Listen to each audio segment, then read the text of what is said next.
되신 하나님 아버지, 오늘도 우리를 예배의 자리로 불러주시고 하나님을 예배하는 삶을 살 수 있게 하시니 감사합니다.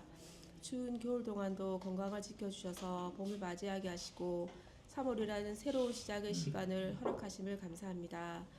우리에게 주어진 하루를 헛되이 보내지 않게 하시고 말씀과 기도로 하루를 시작하는 은혜를 허락하여 주옵소서. 십자가의 은혜를 날마다 묵상하며 우리의 삶이 이 땅에서 가치 있는 삶이 되게 하여 주옵소서. 하나님, 우리가 때로는 어리석은 길로 행하며 후회하는 삶을 살 때가 많음을 고백합니다. 죄에서 돌이키게 하시고 실패 속에서도 다시 일어설 수 있는 믿음과 용기를 허락하여 주옵소서. 새 학기를 시작하는 자녀들에게 힘과 지혜를 주셔서 기쁨으로 학업을 감당하게 하시고 미래의 준비를 위해 노력하지만 현재의 삶에서도 행복함을 누리며 살 수 있게 도와주옵소서. 직장에서 시간을 보내고 있는 성도들에게 하나님의 자녀로서 합당한 태도로 일하게 하시고 만나는 문제 앞에서 예수님이라면 어떻게 하실지를 먼저 생각하며 결정하는 믿음의 사람들이 되게 하옵소서. 건강과 물질이 모두 주님께로부터 왔음을 깨닫게 하시고 맡겨진 것을 지혜롭게 사용하여 어려운 이웃을 돌아보고 나눌 수 있는 삶을 살게 하옵소서. 예수님을 알지 못한 이들에게 우리의 삶을 통해 복음의 향기가 전해지게 하옵소서. 고난 가운데 있는 이들과 함께 하시는 하나님, 믿음을 지키며 헌신하는 선교사님들과 복음 전도자들을 붙들어 주시고 마지막 때를 살아가는 우리에게도 끝까지 믿음으로 승리하는 힘을 주옵소서.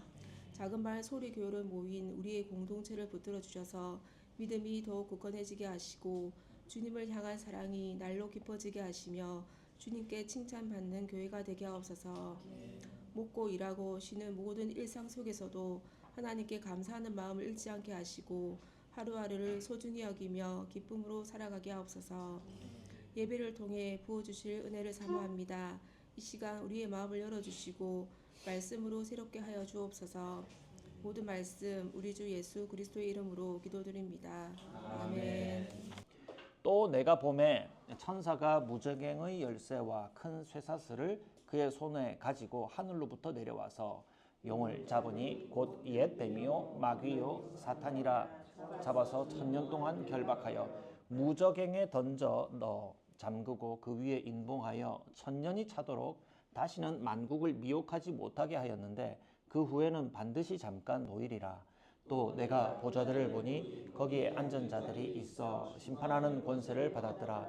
또 내가 보니 예수를 증언함과 하나님의 말씀 때문에 목배임을 당한 자들의 영혼들과 또 짐승과 그의 우상에게 경배하지 아니하고 그들의 이마와 손에 그의 표를 받지 아니한 자들이 살아서 그리스도와 더불어 1000년 동안 왕 노릇하니 그 나머지 죽은 자들은 그 1000년이 차기까지 살지 못하더라. 이는 첫째 부활이라.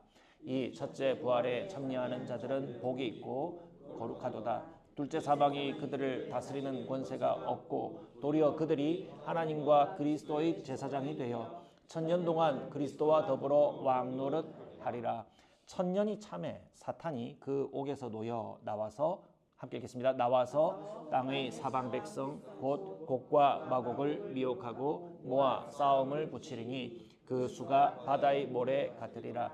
그들이 지면에 널리 퍼져 성도들의 진과 사랑하시는 성을 두르매 하늘에서 불이 내려와 그들을 태워버리고 또 그들을 미혹하는 마귀가 불과 유황못에 던져지니 거기는 그 짐승과 거짓 선지자도 있어 세세토록 밤낮 괴로움을 받으리라. 또 내가 크고 흰 보좌와 그 위에 앉으신 이를 보니 땅과 하늘이 그 앞에서 피하여 간 데 없더라.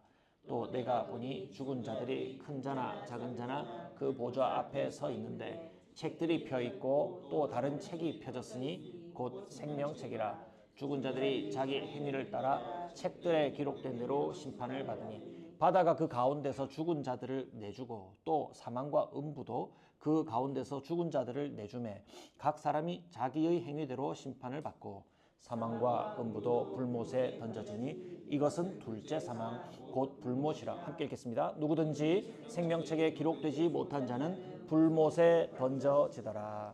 아멘. 1000년 동안 다스립니다.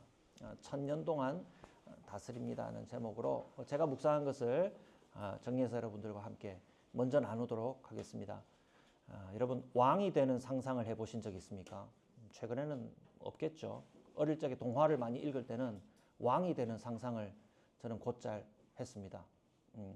뭐 동화 중에는 뭐 개구리가 왕이 되기도 하고 하는 누구나 왕이 되면은 이러면 좋겠다. 왕자가 되면 좋겠다. 이런 상상 해보죠. 여러분 왕이 되면은 마냥 좋겠지만 그 왕은 어떤 나라를 다스리고 돌봐야 되거든요. 그러면 그 왕은 나는 어떤 나라를 만들리라 라고 하는 선언이 있어야 됩니다. 자기 개인의 선언이기도 하고 왕의 선언은 자기가 통치하는 나라의 선언이기 때문에 여러분 어떤 선언문을 발표하실 것 같습니까? 지금 이 얘기하는 게 동화 얘기처럼 허황된 전제가 아니라요. 오늘 우리가 읽었던 성경이 얘기하는 거예요. 여러분 성경이 얘기하는 것은 진리죠. 성경이 우리가 1000년 동안 다스린다 라고 말씀하고 있기 때문입니다. 여러분 1000년 동안 다스리는 왕이 되면 여러분 어떤 선언을 발표하고 어떤 선언을 하고 어떤 나라를 만들어 가시겠습니까? 이 구절과 함께 제가 떠올랐던 과거가 있습니다. 제가 내가 하고 싶은 게 뭐였을까 생각하면서 떠올린 과거인데요. 예전에 제가 우리 윤주가 갓난아기 때 중국에 교회 사역을 하러 갈 기회가 있었습니다. 결국에 가지는 않았습니다만은 그 사역하러 가면 참 좋겠다 라고 생각한 것에 솔직하게 말하면 한 3분의 1 정도는 교회 사역이 참 할만하네. 거기 한인들이 정말 많은걸. 이런 생각하면서 그럼 사람 많은 곳에 가서 사역하는 것이 맞겠지 라고 하면서 사역하러 가야 되겠다 생각을 했고요. 한 3분의 2, 한 70% 정도는요. 거기서 사는 게 참 살만하다 하더라고요. 솔직히 말하면 그렇습니다. 참 살만하다 하더라고요. 자연 경관이 좋고 집도 여기 사는 것보다 훨씬 널찍하게 살고 거기에다가 집안일을 돌보는 관리인까지 둘 수 있대요. 돈 얼마 안 들고. 메이드라는 표현이 적절한지 모르겠지만 집에서 일하는 뭐 하인은 아닙니다만은 집안일을 돌봐주는 사람까지 쓸 수 있으니 그 부인들의 삶이 참 좋다. 여유가 있다 이러더라고요. 그거 참 괜찮은 걸 하면서 거기 가서 목회하는 것을 잠시 꿈꿨어요. 그런데 그 초청이 취소되고 못 가게 됐습니다. 우리 문화에서는 예상하기 어려운 일이지만 누가 내 집안일을 한 2-3 사람이 와서 도와준다면 얼마나 좋겠어요. 집사람 참 좋겠죠. 집사람 아이디어가 많으니까 이것도 좀 해두시고요. 이것도 좀 해두시고 그리고 돌볼 수 있는 사람이 참 있으면 참 좋겠다는 생각을 저도 당시에 했었습니다. 자, 이와 같은 욕망이 있는 제가요 왕이 되면 어떤 나라를 먼저 꿈꾸겠습니까? 집에 아니라 궁궐에 시종을 수십 명을 두고 나는 더 여유롭게 어디 여행을 다니고 여유로운 삶을 살 궁리만을 먼저 할 것 같다는 생각을 했습니다. 그래서 현실 세계에서는 저를 왕 안 삼는 것 아닐까 그런 생각을 했습니다. 제가 이런 이야기를 하는 이유는 이미 아시다시피 오늘 성경 구절에서 하나님이 성도들을 1000년 동안 다스리게 하신다는 내용 때문입니다. 본문 1절에서 3절까지를 보시면요. 하늘에서 한 천사가 내려와서 누구를 묶어요. 아비소스라고 불리는 무저갱, 바닥이 없는 감옥의 열쇠와 사탄을 결박할 수 있는 큰 사슬을 가지고 와서 그런 사슬이 있겠습니까? 사탄을 결박할 수 있는 사슬, 우리가 이해할 수 있는 용어, 당시 사람들이 이해할 수 있는 용어를 가져왔겠죠. 그것을 가지고 와서 용 혹은 옛 뱀이라고 또 불리는 악마, 사탄을 묶어서 아비소스, 무저갱에 던지고 몇 년 동안? 1000년 동안 나오지 못하도록 가두어 둘 것이다. 가두어 둔다 이렇게 얘기합니다. 그리고 그동안 예수님을 증언하느라 하나님의 말씀을 증언하느라 심한 고생을 하고 죽임을 당하였던 사람들이 살아나게 되어서 누구와 함께? 그리스도 예수님과 함께 그들을 가두어 둔 1000년 동안 세상을 다스리게 될 것이다 는 내용을 전합니다. 6절에 보시면요. 이 첫째 부활, 이것을 첫째 부활이라 하는데 이 첫째 부활에 참여하는 사람은 복이 있고 거룩합니다. 제가 이제 새 번역을 제가 옮겨서 말씀드릴게요. 이 사람들에게는 둘째 사망이 아무런 세력을 부리지 못합니다. 이 사람들은 첫째 부활에 참여하는 사람이죠. 이 사람들은 하나님과 그리스도의 제사장이 되어 1000년 동안 그와 함께 누구? 예수님과 함께 다스릴 것입니다. 이렇게 성경에 기록되어 있어요. 뭐 첫째 부활, 둘째 사망, 1000년의 기간 이런 것들이 막연하고 좀 어려운 표현이라는 것을 이해합니다. 그런데 이 1000년의 기간을 두고요. 조금 설명이 필요해요. 사실 이 요한계시록 20장은 요한계시록 22장 전체 책 중에서 가장 논란도 많고 참 풀기 어렵다는 내용 중에 하나예요. 한 두세 가지를 꼽으라면 꼭 꼽히는 내용입니다. 그럼 이 1000년의 기간이 언제이고 또 어떤 기간이냐는 해석자들의 뜻이 다양하게 나누어지는데요. 우리가 받아들일 수 있는 크게 두 가지 견해가 있어요. 첫 번째는 이 1000년의 기간을 상징적으로 받아들이는 것입니다. 상징적으로. 그래서 실제 1000년이 아니라 이 1000년의 기간이 상징하는 예수님과 함께 세상을 다스리는 긴 시간을 1000년이라고 했을 것이다. 그래서 전문 용어로 하면 학자들의 용어로 하면 무천년설이라고 해요. 무천년설. 1000년이라고 성경에 기록이 되어 있긴 하지만 실제적인 1000년의 기간을 의미하는 것이 아닌 1000년이다. 그래서 사실상 그 1000년은 없다. 의미는 있지만 그 1000년은 없다 해서 무천년설이라고 하고요. 또 한 가지 또 건전한 견해로 받아들일 수 있는 것은 예수님이 실제로 호련히 재림하시잖아요. 재림하시고 난 다음에 예수님과 성도들이 함께 우리가 살았던 이 땅에서 1000년 동안 예수님의 선한 통치를 함께 다스린다는 것입니다. 우리가 이 땅에서 왕노릇하면서 실제로 1000년 동안 이 땅에서 지낸다라고 하는 해석자들의 견해예요. 이것도 성경 말씀에 근거하고 있기 때문에 틀린 견해라고 말할 수는 없어요. 그래서 이것을 학자들의 용어를 빌리면 들어본 적이 있으실 수도 있습니다. 성경 공부를 좀 깊게 해보신 분들은 전천년설이라고 해요. 앞에는 무천년설. 상징일 뿐이야. 그 1000년 없어. 무천년설이라고 하고요.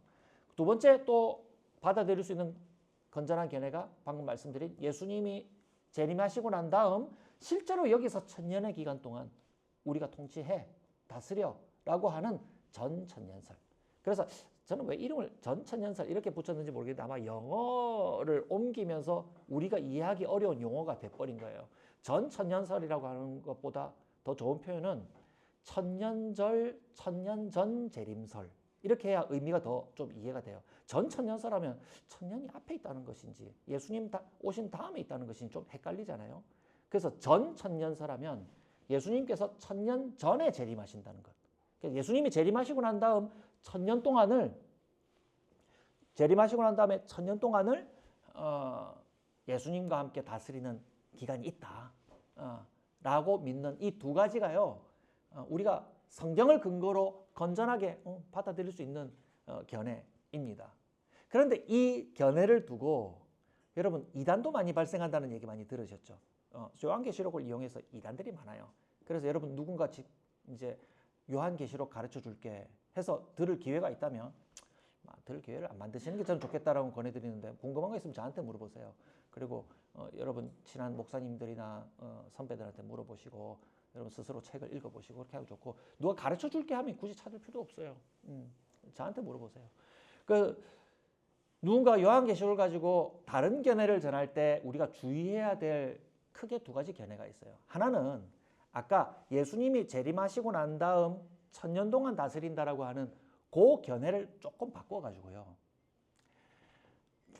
예수님께서 재림하시고 난 다음 1000년 동안 다스리기 전에 성경의 근거로 환난 기간이 있거든요. 환난 기간.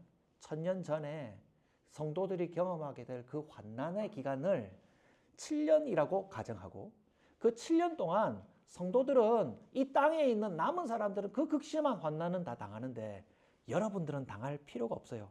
안 당할 수 있어요. 그것은 예수님이 오셔서 당신들을 공중으로 불러들여서 여러분 휴거라는 말 들어보셨습니까? 휴거. 예수님이 공중으로 오셨을 때 잠시 공중으로 오셔서 땅에 있는 사람들을 공중에서 영접해주고 그러면 땅에 있는 성도들은 예수님이 영접해서 데려가셨기 때문에 땅에 없죠. 그러면 땅에 있는 그 고난의 기간들을 면제시켜준다 이 말입니다. 땅에 예수님 안 믿고 살았던 사람들은 극심한 고통을 당할 때 성도들은 다 데려가가지고 그 고통 안 당할 수 있어요. 그리고 그 고통이 끝나고 나면 예수님과 함께 있었던 사람들이 땅에 다시 내려와서 그제서야 예수님과 함께 천년의 기간을 다스릴 것이다. 이 내용의 핵심은 뭡니까? 니들은 고생할 필요가 없어. 예수님 믿으면 고생 안 해. 매력적이죠. 예수님 믿으면 고생 안 할 수 있으니까. 그래서 이러한 방식의 변형된 전천년설. 천년이 실제로 있어. 그런데 예수님과 함께 천년을 다스릴 거야. 이 자체는 괜찮아요. 그런데 이 땅에서 당하는 고난을 예수님이 먼저 너희들을 불러들여서 다 면제시켜 줄 거야. 라고 얘기하는 것은 매우 매력적이지만 성경의 내용을 제대로 이해하지 못한 요소가 있다는 겁니다. 그래서 이런 것을 이제 전문 용어를 붙이면 자꾸 전문 용어 붙이면 이제 피곤하니까 좀 죄송한데 알고 싶은 분을 위해서 얘기하자면 세대주의적 전천년설이라고 해요. 세대를 나누어서 자기들 편하게 해석하는 사람들. 그래서 이런 방식의 해석을 우리 한국 교회에 있는 현대 이단들이 거의 다 채용하고 있어요. 많이 채용해요. 고난을 면제시켜 준다는 것. 휴거로 하나님이 불러들이셔서 휴거 자체는 성경에 있는 내용이니까 잘못된 게 아니에요.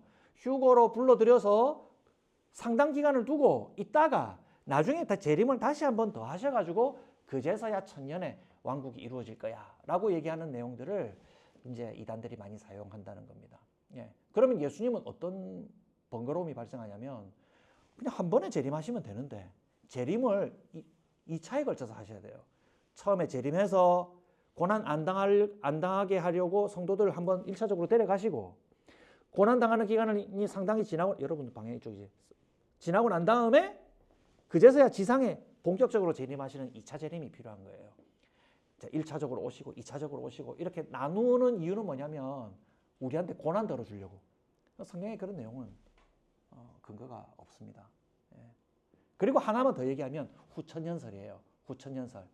예수님이 천년의 성도들의 그 통치가 지나고 난 다음 나중에 예수님이 오신다는 거예요. 좀 헷갈리죠 이제부터.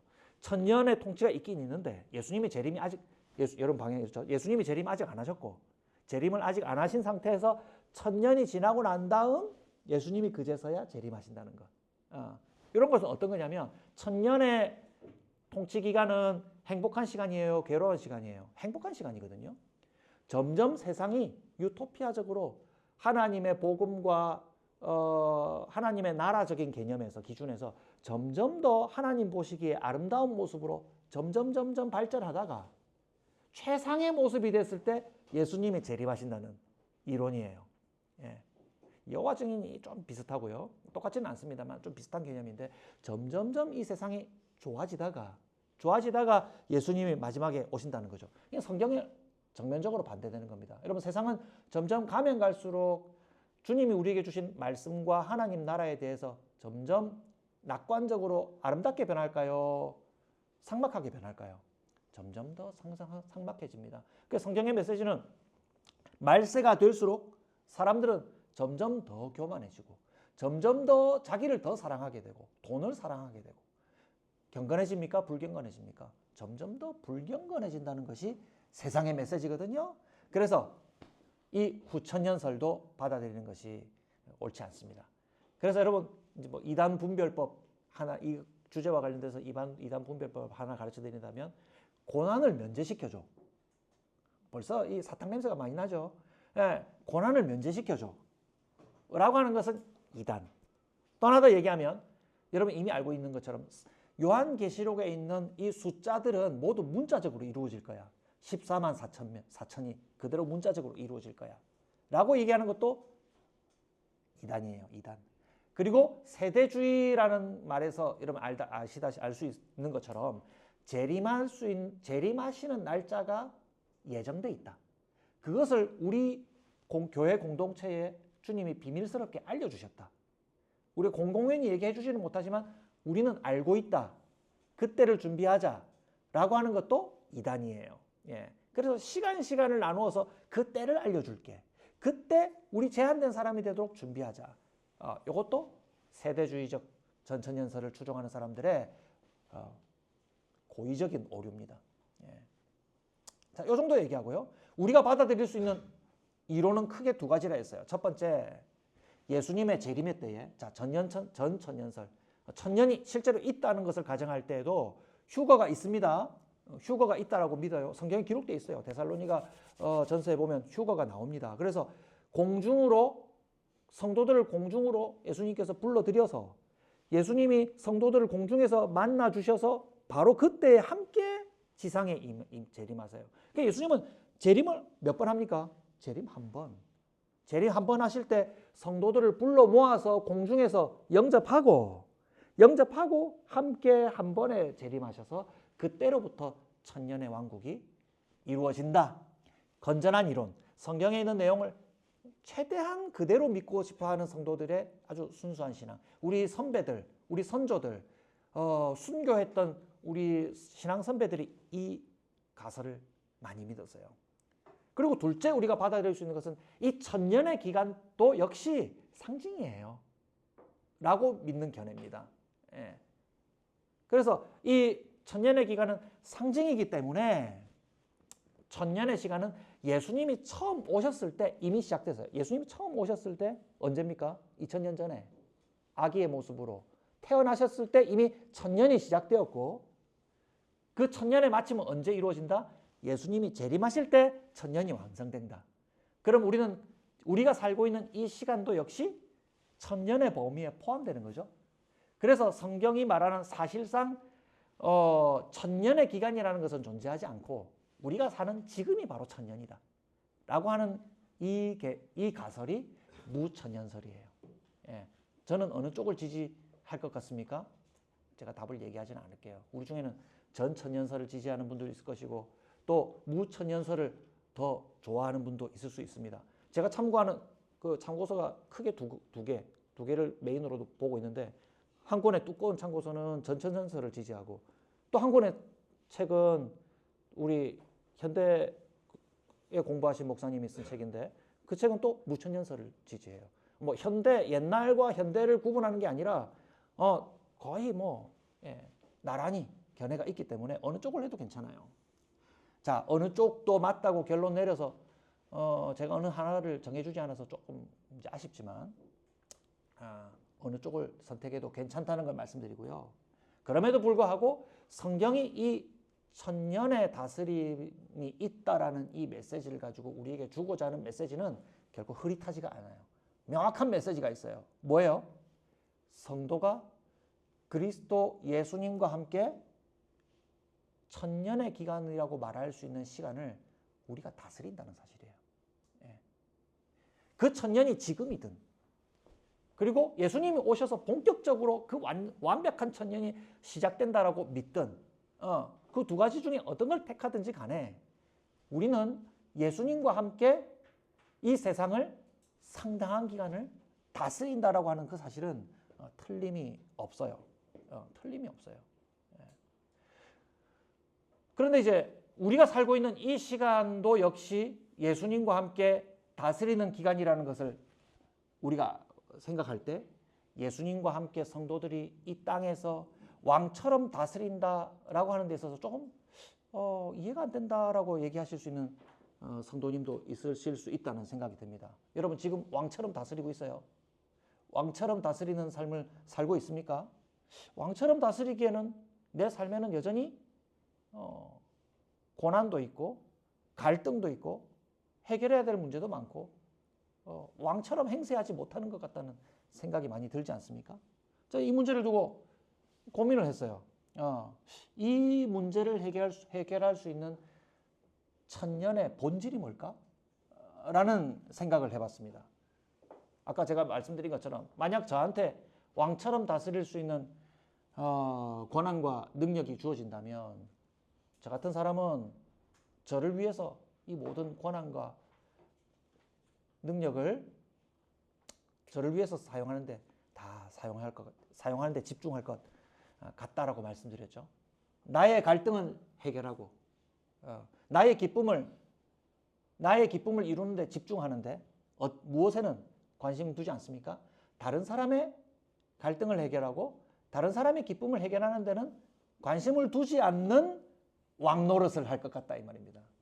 옛날에 우리 왕놀이 많이 했죠. 가위바위보에서 간단하게 왕을 정하는 참 발칙한 게임인데 가위바위보만 잘하면 왕이 될 수 있는 거죠. 왕이 되고 나면 그 왕과 가위바위보를 하기 위해서 어떻게 합니까? 왕에게 가서 꼬박 절을 해야 돼요. 그럼 오냐? 심부름 하나 할래? 뭐 재미삼아 이런 식으로 얘기도 하는데요. 우리가 생각하는 왕노릇은 그런 거였다는 거죠. 그런 기준으로 봤을 때는 오늘 우리가 왕노릇하고 있는 것 같지 않다라고만 느낄 수 있는 거예요. 우리가 생각하는 왕노릇은 다른 사람들은 나의 기쁨을 이루는 기회밖에 안 되는 거죠. 그러면 천년을 예수님과 함께 다스리는 그 왕의 통치의 본질은 무엇인가? 그것을 확인할 수 있는 것은요. 또 역시 결론과 해답은 예수님입니다. 예수님이 우리에게 오신 게 얼마나 다행인지 모릅니다. 예수님께서 이 땅에 실제로 오셨고 그 왕의 다스림을 하시기 위해서 이 땅에 오셨다는 것을 우리 알고 있죠. 예수님께서 이 땅에 오셨을 때 그분의 삶을 보면 우리는 그 왕의 통치가 어떤 것인지를 알 수가 있어요. 예수님이 이 땅에 오셨을 때도 역시 왕이셨습니까? 왕이셨죠. 주님은 왕으로서 오셨어요. 우리 복음서를 읽어보면 예수님은 왕으로서 오셨어요. 누가복음을 보시면 아기 예수님을 영접하는 사람들, 또 아기 예수님이 오실 것을 예언하는 천사들의 예언들을 보면 그분은 왕으로 오실 것이고 왕으로 오셨다는 것을 선포하고 찬양해요. 그런데 예수님의 다스리심은 우리 사람들의 예상과는 많이 달랐죠. 돌보시고 섬기시고 뭔가 말씀도 많이 하셨는데 세상 사람들이 예상하는 왕노릇은 안 하시더라 이 말입니다. 예수님께서 사람들에게 한참을 그 평생의 봉사를 하시고 십자가에 돌아가시기 전에 빌라도에게 신문을 받으실 때 빌라도가 직접 물어봅니다. 이것도 성경에 실려 있죠. 네가 유대인의 왕이냐? 라고 하니까 예수님이 뭐라고 말씀하세요? 네가 말했다. 네가 말해도 내 왕 맞다. 라고 하시면서 십자가에서 매 맞고 십자가에서 돌아가셨어요.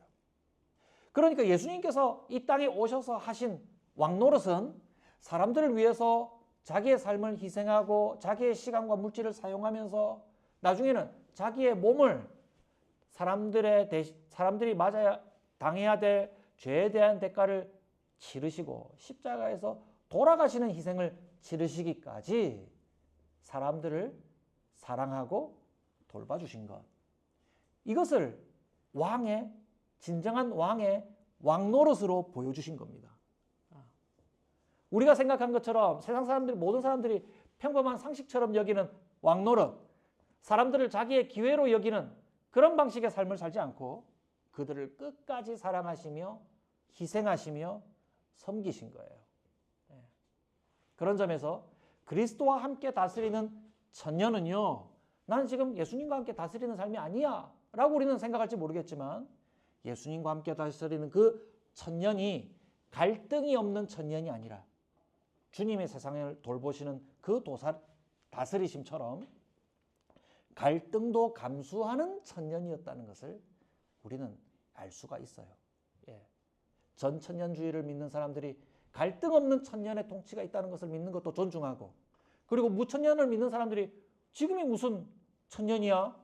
예수님과 다스리는 천년이야? 나는 함께 다스리는 천년이야? 나는 그거 못 믿겠어 라고 하는 사람들에게 줄 수 있는 말은 뭐예요? 예수님이 오셔서 왕처럼 다스리시는 모양을 한번 보세요. 그것도 왕의 다스림이었어요. 그러므로 오늘을 살고 있는 우리의 삶들도 역시 예수님과 함께 이 땅을 다스린다면 진정한 왕의 다스림이 있는 삶을 살아갈 수 있어요. 예수님처럼 진정한 희생과 사랑의 봉사로 사람들을 돌볼 수가 있어요. 나는 왕의 다스림을 할 거예요. 라고 말할 수 있다는 것입니다. 천년의 본질은 사람들을 이용하여 나의 기쁨을 채우는 것이 왕의 본질이 아니라 예수님의 희생과 사랑으로 사람들을 돌보신 그 사랑의 통치가 본질이라는 것입니다. 그런 점에서 어느 시기를 성경이 말하는 천년의 왕국인가라는 것을 두고 너는 이단이니 우리가 더 맞느니 이런 얘기를 따지기에 앞서서 우리가 지금 살아가는 오늘이 세상에서 겪는 고난과 갈등이 있지만 예수님과 함께 세상을 다스리고 있는 기간이라는 것을 깨닫는 것, 그것이 저는 오늘의 성경이 주는 메시지라고 믿습니다. 성경이 명확하게 쓰지 않고 양자 해석이 가능한 형태로 쓰신 이유도 그렇지 않을까 저는 생각합니다. 그렇게 해석해? 나는 이렇게 해석해. 그런데 우리 똑같은 게 뭐야? 예수님과 함께 다스리는 왕 노릇이 우리는 뭔지 안다 이 말이죠. 오늘도 그렇게 살 수 있다는 거예요. 세상이 생각하는 왕처럼 나를 위하여 타인을 나의 기회로 이용하는 이기적인 다스림이 아니라 우리 주님의 희생과 사랑의 통치, 그것을 오늘 이어갈 수 있다는 것입니다. 그것이 성도의 삶이고 그리스도와 함께 세상을 다스리는 것입니다. 그러면 작은 질문 하나를 드리고 오늘 메시지를 정리해 볼게요. 그러면 자기를 희생하고 남을 섬기는 삶을 살면 예수님하고 영 비슷하게요. 자기를 희생하고 남을 위해서 사는 사람들, 우리 주변에 우리보다 훌륭한 사람들 많이 있잖아요. 그런 사람들도 역시 그리스도와 함께 세상을 천년 통치를 하고 있는 사람으로 봐도 괜찮을까요? 요거 애매한 부분이죠. 예수님을 믿는지 안 믿는지 상관하지 않고 우리보다 숭고한 희생과 사랑을 보여주는 사람들 곧잘 만나잖아요. 정말 단정하게 살아요. 정말 아름답게 살아요. 적극적으로 죄짓지 않는 것처럼 보여요. 그런 사람도 역시 그리스도와 함께 세상을 천년 동안 다스리는 그 영광을 누리고 있다고 표현할 수 있습니까? 제가 말하는 것 안에 함정이 좀 있죠. 당연히 그렇지 않죠. 당연히 그렇지 않습니다. 우리는 살면서 우리보다 훨씬 훌륭한 사람, 선행에 있어서, 희생과 선행에 있어서 훌륭한 사람들을 많이 만납니다. 그렇지만 그들이 행하는 것의 본질은요, 마치 아름다워 보이는 바빌론이 사탄이 보낸 짐승 위에 타고 결국 뭐 했어요? 뭐 했어요? 사치스러운 것 있고 아름다운 치장을 하고 뭐 했어요? 자기 자랑했잖아요. 결국 그들이 드러내고 나타내려고 하는 것은 하나님의 영광이 아니라 자기 만족과 자기 자랑을 증거했어요. 나 이만큼 단정한 삶 살아. 나 이만큼 깨끗하고 아름다운 삶을 살았어. 숭고한 희생과 선행을 나는 이만큼 쌓았지. 나는 이처럼 숭고한 인생을 사는 거야. 자기의 만족과 저 사람이야말로 참 대단한 업적을 이루었지. 라고 하는 상당한 수준에 이른 것 같지만 결국은 그것은 자기의 만족과 사람들 앞에 그 사람 이름 자체를 남기는 자랑에 머물고 말았다는 거죠. 그리스도인들이 그만큼 하는 사람도 훨씬 그 이상 하는 사람들 많이 있지만 그만큼 따라가지 못하는 경우도 많죠. 그럼에도 불구하고 우리는 결점이 많이 있지만 우리의 삶의 목표는 무엇입니까? 자기 자랑과 자기 만족이 아니라 하나님의 영광을 나타내는 것, 하나님의 영광을 나타내는 것을 목표로 삼고 있다는 것이 우리가 다른 점이라는 것입니다. 그래서 11절과 15절을 보시면요, 흰 보좌에 앉으신 하나님 앞에 죽은 자들이 모두 서서 심판을 받는데 그들이 어떤 심판을 받습니까? 자기들의 행위대로 심판을 받는다. 거듭 반복합니다. 이 구절을. 반복하면 그 단락의 주제일 가능성이 높은 거예요. 자기들의 행위대로 심판을 받는다고 경고합니다. 그 행위는 뭡니까? 어디에 타고 있었어요? 사탄이 보낸 세상의 짐승 위에 타고 자기 자랑과 만족 속에서 숭고한 삶을 드러내려는 목표를 삼고 살았던 사람들이죠. 그들은 그들의 행위대로 니들이 한 모든 것이 다 잘못이야 라는 판단을 받고 불바다에 던져지는 둘째 사망에 이르는 것입니다. 이거는 돌이킬 수 없는 사망이죠. 그럼 성도들은 어떤 심판을 받습니까? 15절에 보시면 책들에 기록된 행위의 책들에 기록된 대로 심판을 받는 것이 아니라 15절에 보시면 생명책에 기록되어 있는 자가 있다는 것을 알 수가 있습니다. 생명책에 기록되지 않은 자들은 모두 자기 행위대로 심판을 받는다는 구절이 적혀 있는 것을 보면 생명책에 기록된 자들은 다른 심판을 받는다는 것을 알 수가 있죠.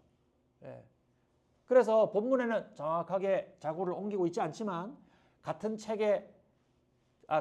저자의 책인 요한복음 5장 24절, 성경 많이 읽는 사람들은 외우시기도 하죠. 내 말을 듣고 또 나를 보내신 분을 믿는 사람은 영원한 생명을 가질 거예요. 이미 가지고 있어요. 이미 가지고 있고 심판을 받습니까? 심판을 받지 않는다. 이것은 행위의 책에 따라서 행위대로 심판을 받지 않는다. 그는 죽음에서 어디로 옮긴 사람이다? 생명으로 옮긴 사람이다. 생명책에 기록되어 있는 거예요. 여러분 생명책에 기록되어 있습니까? 믿음으로 살아갑니까? 하나님 아버지를 믿고 하나님 아버지께서 보내신 그리스도를 영접하시는 분들입니까? 우리 생명책에 기록된 사람들이에요. 그렇기 때문에 우리는 행위대로 심판을 받는 것이 아니라 우리의 희생과 사랑이 어떤 사람들의 못 미칠 수는 있지만 그대로 심판을 받는 것이 아니라 생명책에 옮긴 하나님의 돌보심 안에서 구원받는 사람이 된다는 것입니다. 그러면 생명책에 기록된 사람들은 행위에 신경 안 써도 되네? 이것은 아주 웃긴 죄인의 논리입니다. 우리는 생명책에 기록되어 있기 때문에 행위 안 신경 쓰고 살아도 됩니까? 마음대로 죄짓고 살아도 되겠네요. 이 사람은 죄의 욕망이 많은 사람이에요? 아니면 생명의 삶을 살려고 하는 사람이에요? 죄의 욕망이 더 많은 사람이죠. 그건 뭐 언급할 가치도 없는 겁니다. 생명책에 기록된 사람들은 행위대로 심판받는 것을 신경 안 써도 될 만큼 하나님의 성품과 행위를 오늘 닮아가려고 애쓰는 사람들이에요. 난 생명의 삶을 살래. 생명의 삶을 살래. 그래서 희생과 선행으로 자기의 만족과 영광을 만들어 가려고 하는 사람들과 차원이 다른 사람들은 이해할 수 없는 도덕성. 어떻게 저렇게 살 수가 있지? 난 저만큼은 못해. 라고 하는 삶을 선택하기도 하는 것입니다. 말씀을 맺겠습니다. 저는 오늘 말씀을 생각하면서 두 가지를 결심했습니다. 저 개인의 결심인데 여러분도 함께 결심하기를 권면합니다. 첫 번째는요, 하나님의 성품과 행위를 닮아가는 성도가 되기를 결심했습니다. 저는 이것이 하나님의 사람의 왕노릇이라고 생각합니다. 왕노릇 하고 싶어요? 그것은 세상 사람들의 왕노릇이 아니라 하나님의 사람의 왕노릇이 되기를 바랍니다. 그것은 보통 사람들이 생각하는 것과 다른 것입니다. 예수님이 사랑과 희생으로 세상을 돌보신 것처럼 세상을 사랑으로 섬기는 성도가 되는 것입니다. 이것은 단순히 착하게 사는 것이 아니라고 했죠. 자기 만족과 자랑을 위해서 덕을 쌓아가는 삶이 아니라 하나님의 영광을 위해 하나님의 성품과 행위를 닮아가기를 결심하는 사람. 제가 되기를 결심했고요. 여러분도 그와 같기를 권면합니다. 두 번째는요, 고난에 물러서지 않고 하나님의 뜻대로 행하는 사람이 되기를 결심했습니다. 우리가 오늘 살아가는 왕노릇의 삶은 편안하지가 않고 고달파요. 그래서 고달픈 것을 계속 피하다 보면요, 하나님의 뜻대로 살지 못하게 될 때가 많다는 것을 생각했습니다. 어떤 일을 결정할 때 힘든 일인가 쉬운 일인가를 보고 결정하기보다 옳은 일인가 그른 일인가, 경건한 일인가 불경건한 일인가 라는 것을 두고 생각하고, 나는 좀 힘들어도 그 힘든 일을 통과하고 주님의 뜻을 따라가며 살아갈래. 그것이 누구의 판단입니까? 이 땅에 왕노릇하러 오신 우리 예수님의 판단이셨죠. 고난을 피해가지 않으시고 정면으로 마주하시며 하나님의 뜻을 주님의 뜻대로 이루신 분, 기도하면서 이루어 가신 것처럼 우리도 그와 같은 성도가 되기를 주님의 이름으로 축복합니다. 내 삶의 소망, 내 삶의 소망,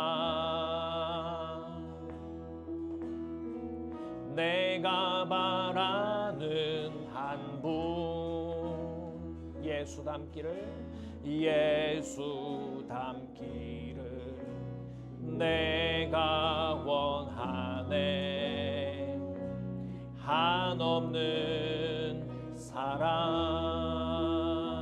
풍성한 긍휼 풍성한 긍휼 예수 닮기를 내가 원하네. 예수 닮기를 예수 보기를 예수만 높이길 내가 원하네. 내 평생 소원 예수 닮기를 예수만 닮기를 내가 원하네. 온유하시고 겸손하신 온유하시고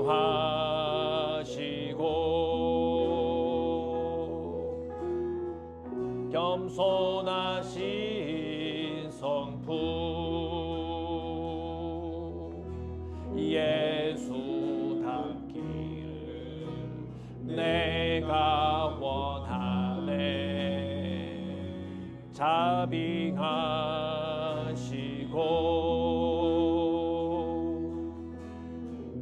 위로자 되시는 예수 닮기를 내가 원하네. 예수 닮기를 예수 보기를 예수만 높이길 내가 원하네. 내 평생 소원 예수 닮기를 예수만 닮기를 내가 원하네. 완전하신 예수 완전하신 예수 새롭게 하시네. 연약한 내 영혼 온전하게 되리. 예수 닮기를 예수 닮기를 예수 보기를 예수만 높이길 내가 원하네. 내 평생 소원 예수 닮기를 예수만 높이기를 내가 원하. 예수 닮기를 예수 보기를 예수 닮기를 예수 보기를 예수만 높이길 내가 원하네. 내 평생 소원 예수 닮기를 예수만 닮기를 내가